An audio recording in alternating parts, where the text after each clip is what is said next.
In 1937, a deer hunter named Elias Combs crouched in a Kentucky laurel thicket as a wounded black bear crashed downhill straight toward him. He did not run.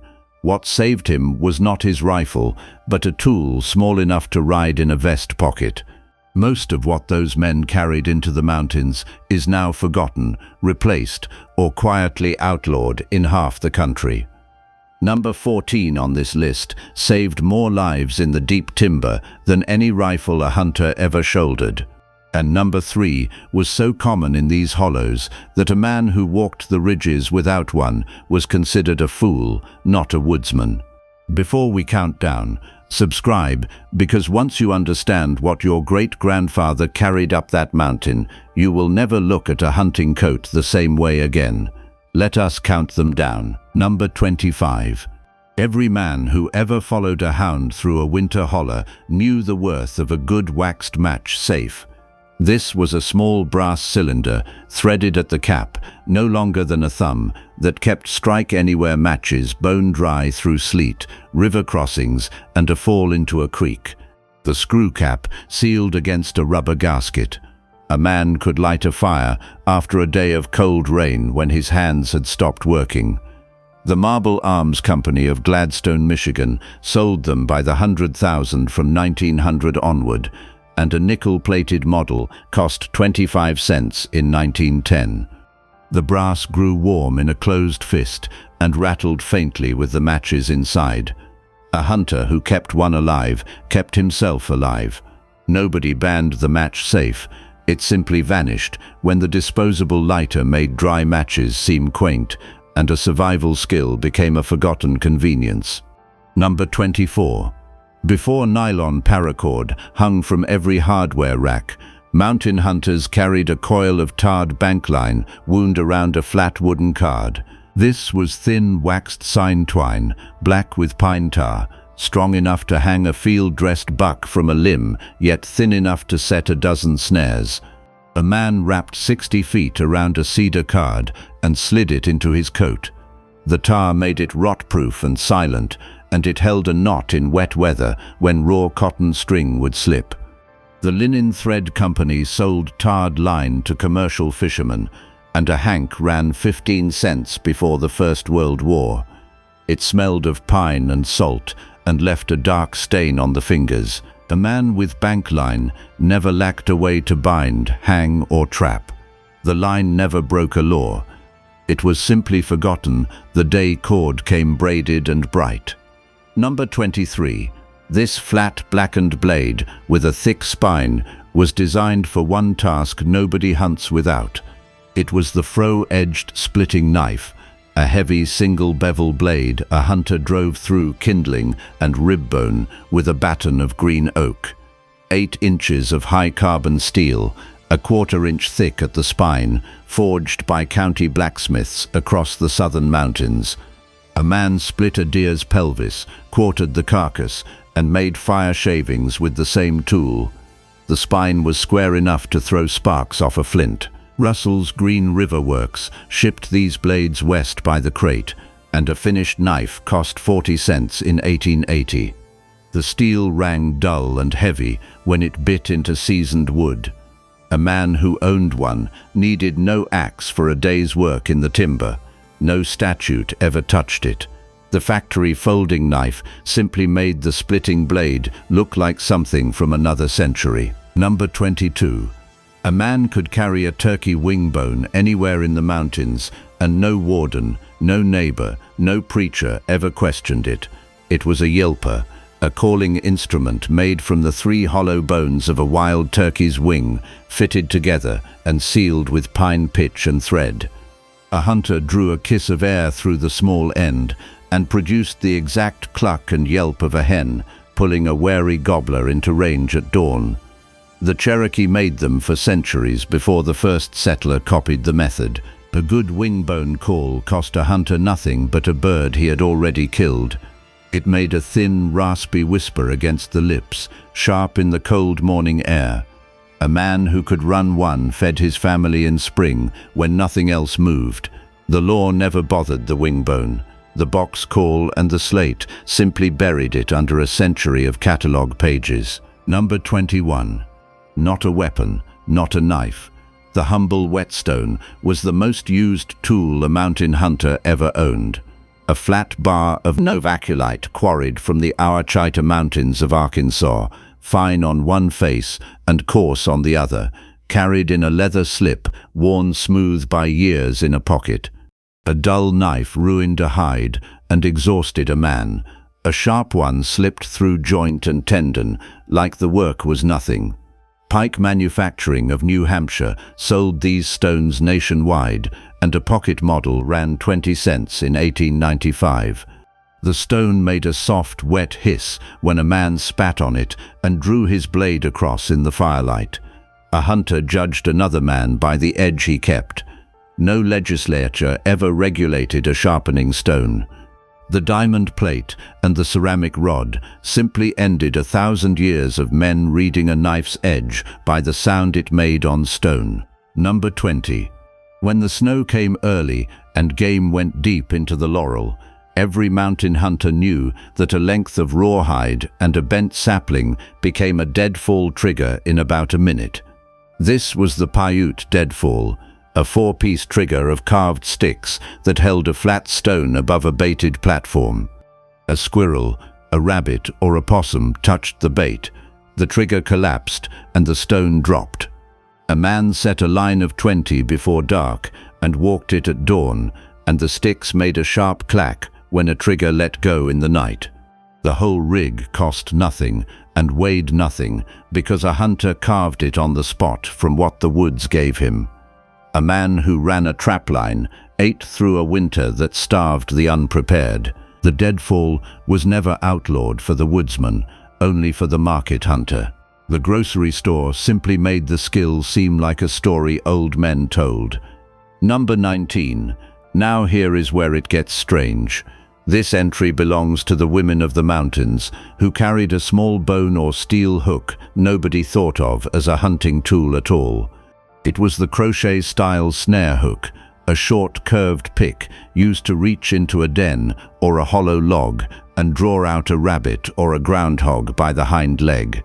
A foot of cold bent steel with a worn hickory handle, no more dangerous looking than a knitting tool. A woman checking a fence line could pull dinner from a burrow without a gun and without a sound. The hook slid along the dirt with a faint metallic scrape before it found the leg. A family ate when the men were down in the mines or off at the timber camps. No law ever named the hook because no lawmaker ever imagined it. It vanished with the generation of women who fed families from the land itself. Number 18. The Marbles Safety Axe, introduced in 1899, became the defining belt tool of the serious mountain hunter. It was a small hatchet with a hinged steel guard that folded over the edge and locked, so a man could carry a razor-sharp axe against his hip without opening his thigh on a fall. 1.5 pounds of forged head on a 14-inch hickory handle. A hunter limbed a buck, split firewood, and drove tent stakes with one tool that rode safely all day. Webster Marble of Michigan patented the folding guard and sold the axe through every major catalog, priced at $1.25 in 1905. The guard snapped shut with a flat final click. A man with this on his belt was ready for the timber in a way a townsman never understood. No law ever restricted it.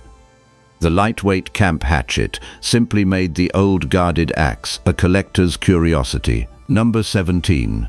A curved steel blade on a short wooden handle, designed for slicing through hide and hanging a carcass to cool. This was the gambrel and skinning hook, a 2-part rig of a notched hardwood spreader and an iron hook a hunter used to hang a deer by the hind legs at the proper height to work.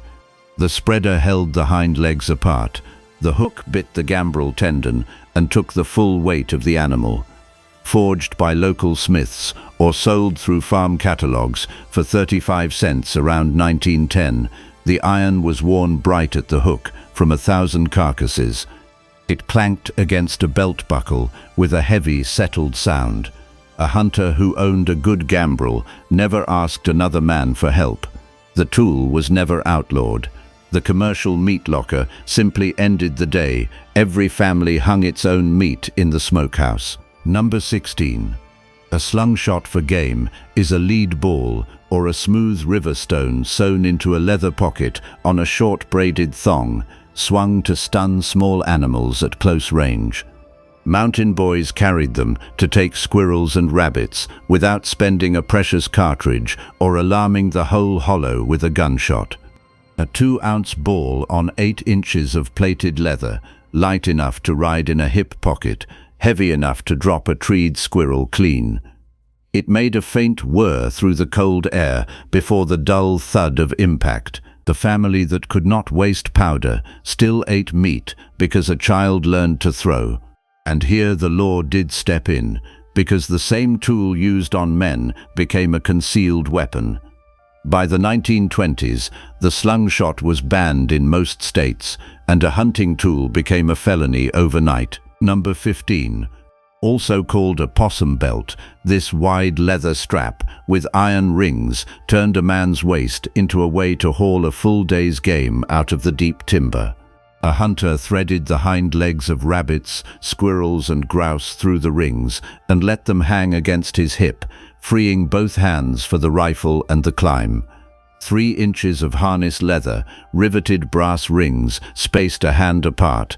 The whole rig sold through Sears for 60 cents in 1908. A man walked out of the mountains with 20 pounds of meat and never once set down his gun. The wet game thumped softly against his leg with every step downhill. A loaded game belt told the whole valley a man could feed his family from the ridges.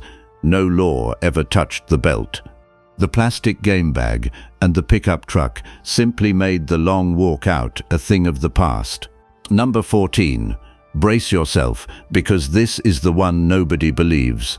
The snakebite kit with its suction cups and razor blade saved more lives in the deep timber than any rifle a hunter ever shouldered, because a copperhead in the laurel killed more woodsmen than any bear. It was a small rubber tube holding 2 suction cups, a lancet and a tourniquet cord, carried in every serious hunter's coat across the southern mountains. A man cut, drew, and bound a bite hours from the nearest doctor. The Cutter Laboratories kit sold for 75 cents in the 1930s and rode in millions of pockets. The rubber smelled sharp and medical against the pine and the blood. A hunter who carried one walked into snake country other men avoided. The medical world eventually condemned the cut and suck method as worse than useless, and the kit was pulled from shelves. The tool that defined backcountry courage became a museum piece almost overnight. If this is stirring up memories of what your own people carried, a quick like helps these forgotten things reach more people. Entirely up to you. Number 13. This was not a fishing reel. It was a handline gorge and trotline winder, a flat wooden frame wound with tarred line and a row of bone or steel gorges a hunter set across a creek to take fish while he hunted the ridges above. A gorge was a sharpened sliver that lodged sideways in a fish's gullet when the line drew tight. A man baited 12 hooks at dusk, climbed to his deer stand, and came down at dark to a string of catfish.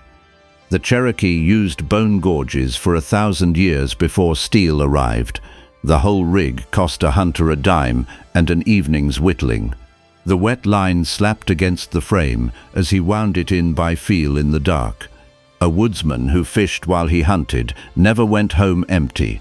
The trot line was later restricted to a few hooks per man in most states. What fed a family freely became a thing of permits and limits.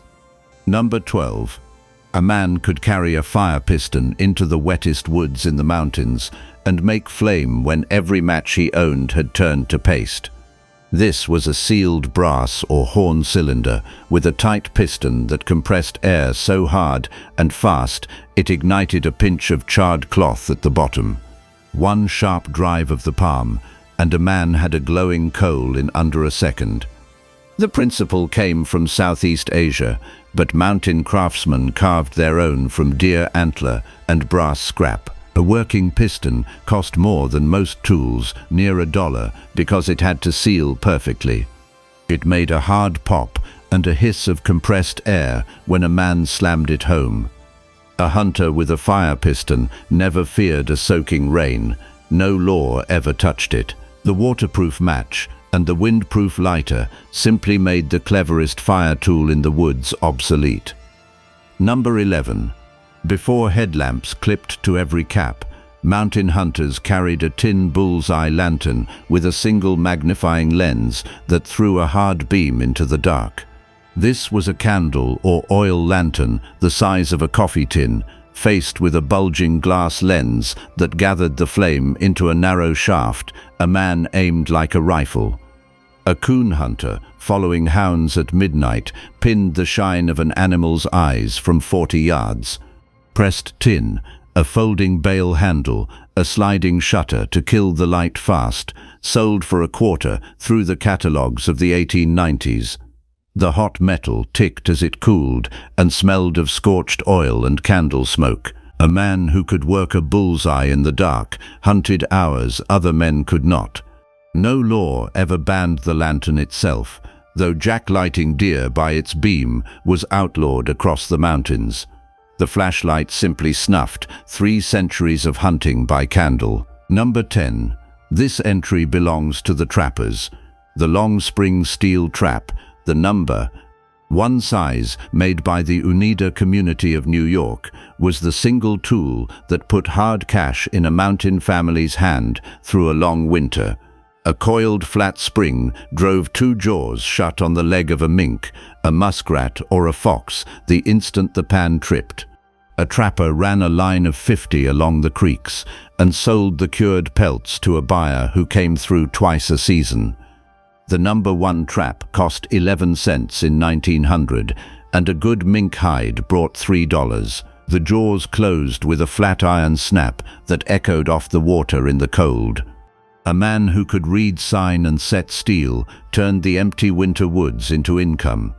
Trapping was later wrapped in licenses, seasons, and outright bans on certain sets. What was once a family's winter wage became a tangle of regulation. Number 9.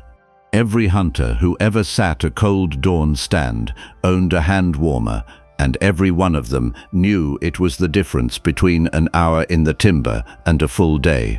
This was a flat brass box packed with a stick of smoldering charcoal that a man slid into his coat or his glove to keep his trigger hand alive. A felt bag covered the warm metal so it never scorched the skin, and a single charge of fuel burned a slow, gentle heat for 8 hours. The Japanese-made Peacock and the American Johnny models sold through every sporting catalogue for around $1 in the 1920s. The brass grew warm and faintly smoky in a closed fist. A man with a working hand could shoot when a frozen hunter could only watch. No law ever touched the hand warmer. The chemical packet you crack and throw away simply replaced a tool a man carried for a lifetime. Number 8. Stop.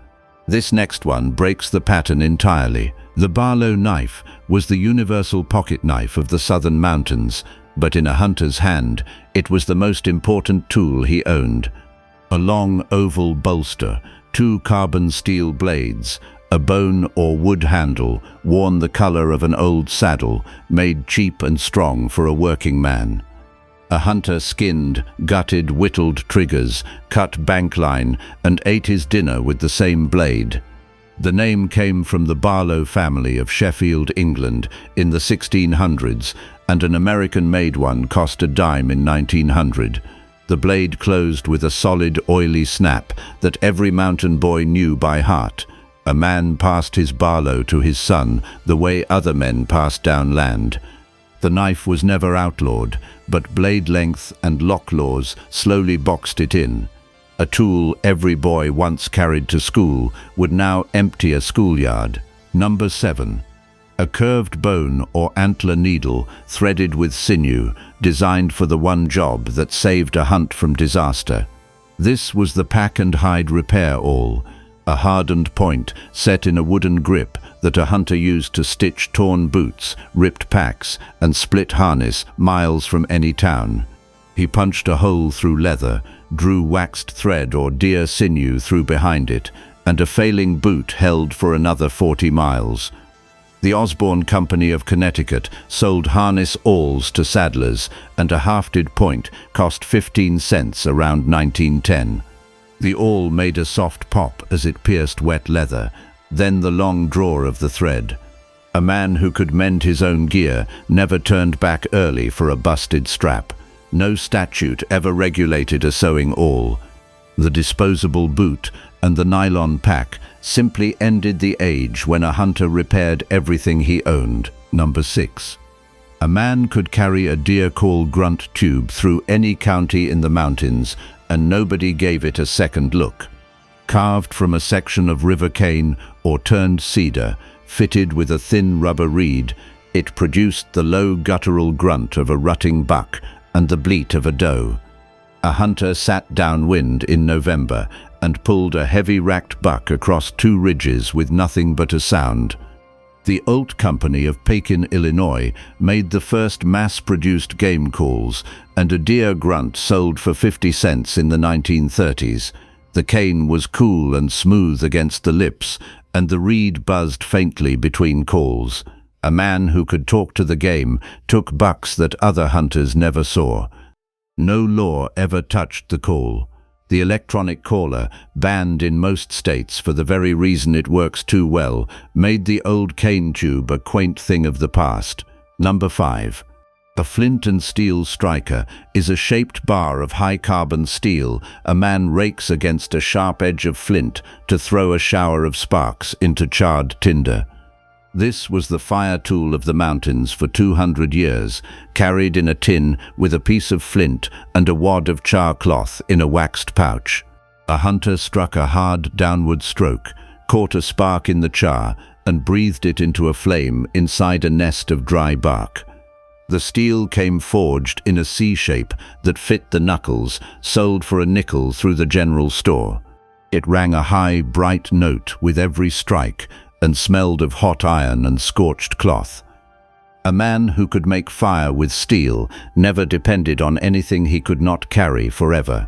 The law never bothered the flint and steel. The match simply made a 2-century skill feel like a magic trick. Number 4. Smaller and far more deadly than any rifle in close timber, the cap-and-ball belt pistol rode in a mountain hunter's coat as the finisher for wounded game and the last word against a charging boar. A short single-shot percussion pistol loaded with loose powder, a patched ball, and a copper cap made by countless gunsmiths across the southern states. A hunter who put a deer down at arm's length never risked it bolting into a laurel hell to die unfound. A plain belt pistol cost $3 in 1850, less than a week of a miner's pay. The hammer fell with a heavy, oiled click before the crack and the white smoke. A man with a sidearm in the timber walked out with his game and his hide both intact. The percussion pistol slid first into obsolescence, then into a thicket of permits and concealed carry law. What rode openly in a coat now needs a license in nearly every state. Number 3. This is the part nobody gets right. Number 3 was the most common tool in these mountains, so ordinary a man who lacked one was thought a fool, yet most hunters today have never heard its name. It was the priming horn and measure, a small carved cattle horn that held a day's powder and a calibrated copper measure that threw the same charge every time. A hunter loaded by feel in the dark, in the rain, with cold hands, and his rifle fired the same every shot. Made from a yearling's horn, scraped translucent, plugged with carved hardwood, it cost a man nothing but an evening's work. The powder hissed faintly as it slid from the spout into the measure. A man who threw a consistent charge shot the same point of aim all season long. No law ever named the powder horn. The metallic cartridge simply ended the craft in a single generation and erased the word from memory. Number 2. When a hunter found himself benighted on a far ridge with a storm coming, every old woodsman knew that a wool blanket and a length of strap became a trail shelter in under 2 minutes. This was the blanket roll and tumpline, a single heavy wool blanket rolled around a man's spare gear and slung across the chest and forehead by a wide leather band. The tumpline carried the load on the spine and skull, leaving the arms free for the climb. A hunter unrolled it into a lean-to against a deadfall and slept dry through a night that would have killed a lesser man. A Hudson's Bay point blanket cost $4 in 1890 and lasted 40 years. The wet wool smelled of lanolin and wood smoke. A man with a blanket roll feared no nightfall. No law ever touched it. The nylon tent and the down bag simply ended the age of the woolen woodsman. Number 1. Not the rifle, not the barlow, the simple compass and the knowledge to read the land, the one thing a father pressed into a boy's hand before his first solo hunt. This was a brass-cased pocket compass, no bigger than a watch, paired with a memory of every ridge, creek and bald the elders had walked before him. A hunter who could box a compass against the lay of the land never stayed lost in country that swallowed strangers whole. The Taylor Company sold a serviceable pocket compass for 40 cents around 1910, and it outlived the man who carried it. The lid snapped open with a small brass click in the silence of the deep woods. A boy who learned the needle and the land became a man the mountains could not keep. No law ever touched the compass. The glowing screen in every pocket simply ended 10,000 years of men who knew the way home by heart. These 25 tools share one quiet truth. Every one of them kept a mountain family alive, and almost none of them survive in a single hunter's pack today. The world remembers the Barlow knife, the buck-style folder, the belt pistol, because catalogs and collectors wrote them down. But the wingbone yelper, the fire piston, the priming horn, and the tarred bank line vanished without a record, because the men who mastered them never thought to write down what every fool in the hollow already knew. Go check your grandfather's old hunting coat. Open the tin box on the shelf in the barn nobody has touched since he passed. You might find something on this list, and you might be the last person alive who knows what it was for. The tools changed, the mountain did not. Your great-grandfather knew the way home without a screen in his hand. Somewhere on a far ridge, that knowledge is still waiting for someone to carry it back.